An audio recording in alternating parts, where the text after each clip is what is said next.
So mga master, welcome back. Pasukin na natin, agad-agad itong sementeryo dito po sa Mindanao pa rin. Kasama po sa pag-iikot natin sa Mindanao dahil ito po ay isa sa creeping cementerio daw na di umano maraming nagpapakita nga. Pero malalaan natin kung meron tayong mare-record na mga kakaiba. Tapos pagkikwentuhan lang natin yung mga nakakakilabot ko na experience sa pagbablog. So bago ka lang dito, please subscribe, like, and share. Thank you and let's go. So mga master, dito pa lang po sa pinaka hagdan paakyat sa sementeryo ay iba na po yung pakiramdam ko. May mga pinutol na puno dito, tapos ito na po yung mga patay dito. So pinaniniwalaan po na nasa 100 years na ang sementeryo ito. Matagal na rin talaga. At pinamugaran nga ng mga sinasabi nga nila na hindi raw matahimik na ewan ko kung ano ba hindi may palaka, mas nakatok sa palaka. Sinasabi nga nila na kasi panahon pa nga ng hapon ito, so parte ito, kasama ito sa dun sa Mintal, malapit ito sa Mintal kung taga dito ka. So may paniniwala nga ilan na kapag bagong ulan, kauulan lang, ay diyan talaga malakas magparamdam ng mga hindi natin nakikita. Sinasabi nga nila. Narinig mo? Parang lakad ng paa, parang nakachinelas pa. Mag-8 pa lang, maaga pa, pero ang dami ko nang naririnig dito, guys. So mga master, meron din silang sinasabi dito na umano nakuwanan doon ng mga treasure dito. Ha? Akala ko kung ano, kinabahan ako. Ito yung ano guys nakakaluto doon ng balat yan. Pag dumikit sa'yo, delikado yan guys. Kinabahan ako ba? So, yun nga, para maiba yung tema ng vlog natin, magbabasa ng comment, mga questions, yung ating cameraman, kikwento ko sa inyo yung bawat naranasan ko sa mga pagbablog ko po. Matagal na, 2 taon nang nakakalipas mahigit sa mga sementeryo. At habang nagkikwentuhan, baka may mai-record tayo, diba? So, tutok lang po hanggang katapusan ng video at mamimigay tayo ng instant 500 pesos na GCash load. Oo, sa mga tututok hanggang huli, mag-share, magla-like po ng video to, magko-comment. Yun po yung 3 criteria. Tara. A few moments later. Tabi po. Parang walang hangin.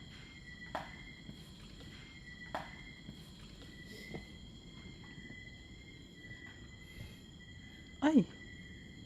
Hindi ka nagsapatos. Next time, akala ko hindi ka nagsapatos. May dumi ng tao. Ayun guys, may nakaano pa tong kabaong. So guys, naghahanap pa rin kami ng mapapagpwestuhan para sa ating mga question and answers. Oo. Ay, ano yun? Ano yun? No, lakas. Parang sa gulong no? Parang hindi proper yung pagkakalibing nila. Iba-iba yung direction. Actually guys, ako masasabi ko po for me, mas marami pong patay dito sa Mindanao kaysa po sa bandang Luzon. Kasi naikot ko yung mga sementeryo sa Luzon. Hindi po malalawak ang sementeryo dun Ay, meron tayong bibisitahing 2 mga master. Ayun yung nasa tarpaulin, 2 batang babae. Tignan na. Ay, grabe to itong puno. Tabi-tabi po. Minsan sadyang kailawak ng aking mga imahinasyon, pero yung mga nakikita kong muka sa mga puno o sa punong ito ay hindi din pangkaraniwan ng mga itsura na nabuo sa imahe sa aking isip. Tignan mo yung puno, ang laki. Tabi po. Parang may bahay. Ano ba yan? Ang laki ng punong ito. Hindi kaya ito guys? Umano na siya oh. Yung pinaka ano niya. Ay! Dumudugo yung puno. Mga master. Ay, nagkandabuhan na pala yung ibang part niya oh.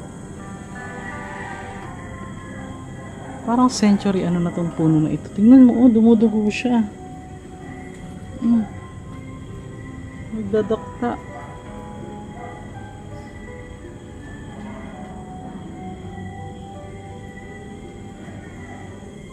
Tara, ang tanda na ng puno na yun. Magaan yung pakiramdam ko dito sa puno. Hindi siya mabigat. Meron kasing puno mga master na ang bigat ng pakiramdam. Ito to. Kailan siya namatay? 2019. Pinanganak siya ng September 23, 2015 at namatay ng 2019 ng December. So, nasa 4 years na siya mga master tong bata. Huwag natin masyadong ipakita yung kanyang details. So mga master, ayan, chine-check natin dito sa ano. Kung may ma-detect tayo dito. Meron siyang tinuturo dito sa part na to. Ayan. So ako po, sasabihin ko po, lalo na sa mga iba dyan, yung mga nagre-react po ng mga video. Mga video ko, mga video ng ibang ghost hunter, yung ibang gumagawa ng reaction. It's your freedom. Wow. Malaya kayo makapag-react. Kahit sa mga video ko, hindi naman ako na-hurt dahil alam ko naman sa sarili ko kung sino ako, kung ano ginagawa ko.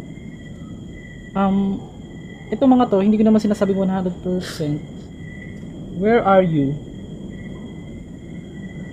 Natin mag-aasa question. Sir, libre naman pong mag-react kahit sino sa mga video ko. Wag lang po yung talagang yung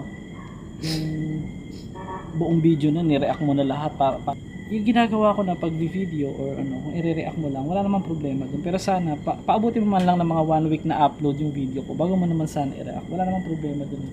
So kung sino ka man na nagre-react ka, sige, malaya kang mag-react. At yung mga ginagamit na ganito, masasabi ko naman talaga na hindi siya 100% legit, pero may time din na pwede mo din siyang paniwalaan dahil na minsan may magsasalita, alam mo yun. Disclaimer, hindi po ako nakikipag-usap sa mga spirits. Dito po tayo dumidirekta, hindi po sa kung saan pa. Yun lang. Nandiyan naman sila kung gugustuhin nila magparamdam.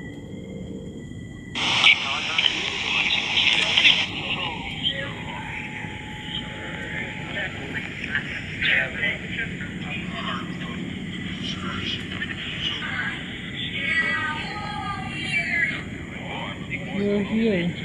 May narinig akong you're here. So hindi rin ito masyadong accurate, pero mas gusto ko talaga itong ghost tube. Ito pinaka gusto ko sa lahat. So ito pwede mo siyang lapitan. You can't understand. Ayan, may nagsalita na guys. You can't understand. Why you're here? Tell us. Yun ang unang bumungad na salita na narinig niya. Kasi tayo guys, yung normal na tenga natin, may mga limit lang yung pwede nating marinig.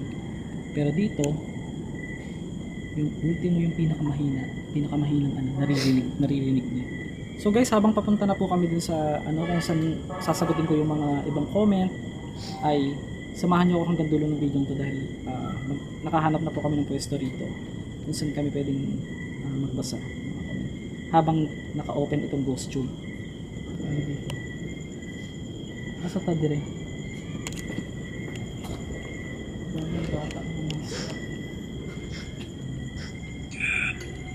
Oh my gosh, cut daw. Cut, sabi, pakinggan mo. Habang naghahanap ako ng pangalang cat sa mga nitso or pusa sa paligid, wala naman ako nakita. Pero hindi ko napansin, meron pala akong na-record. Ngayon ko lang napansin sa editing na.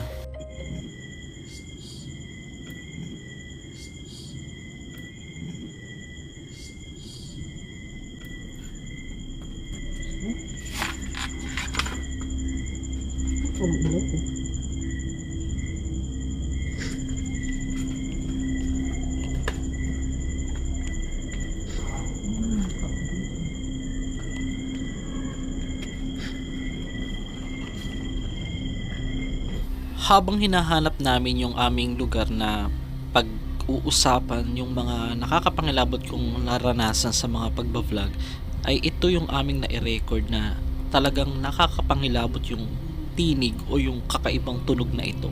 Pakinggang mabuti.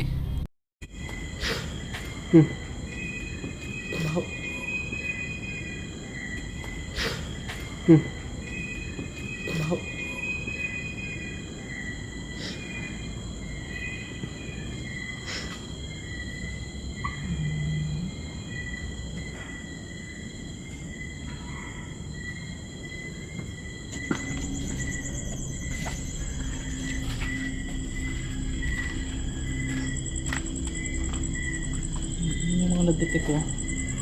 Cat at saka you can't understand. Yung, itong Please Sleep, October 7 pa to eh. Today kasi is November 24, 8:07 p.m.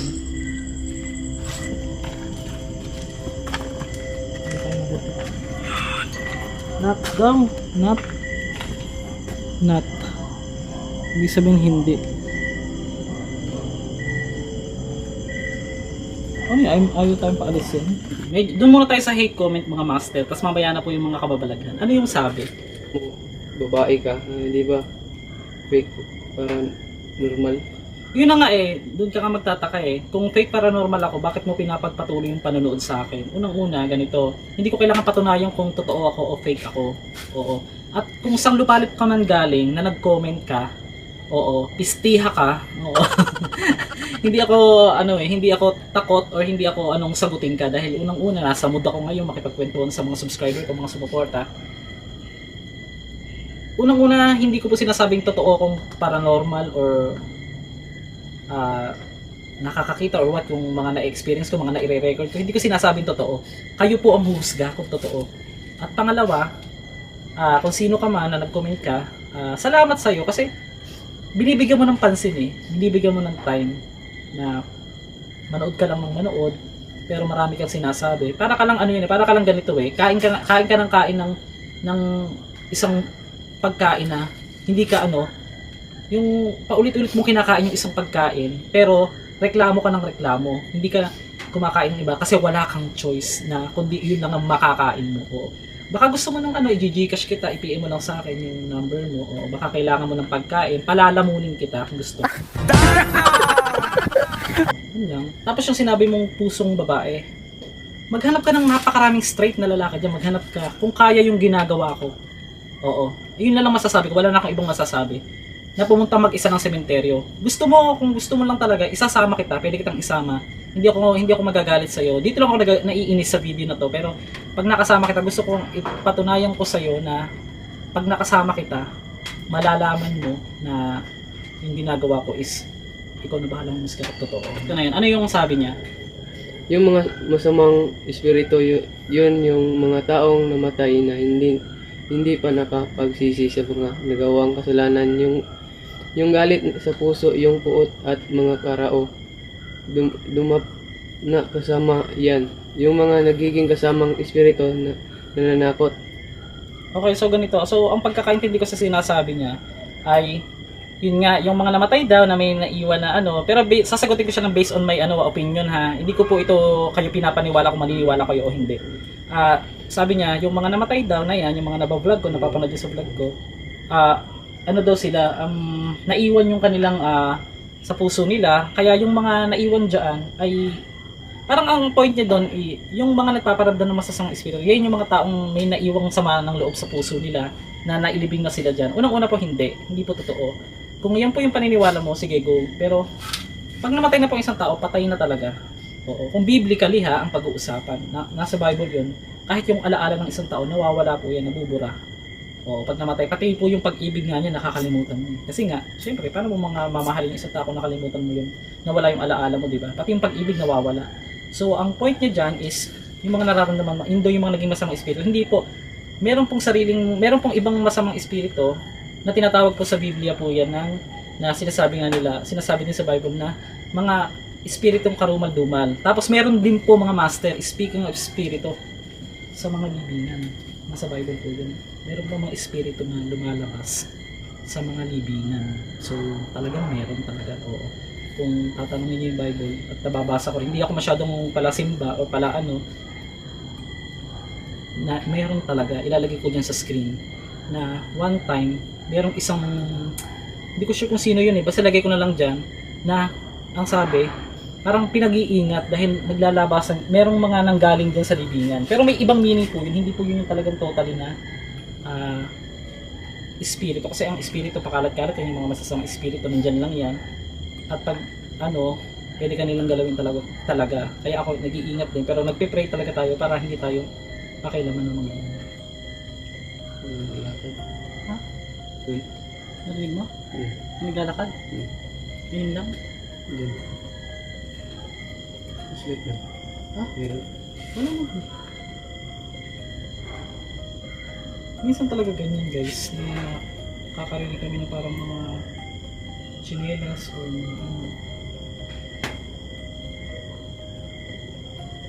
So, mag-isip ka na lang. So ito pa, may isa pang tanong.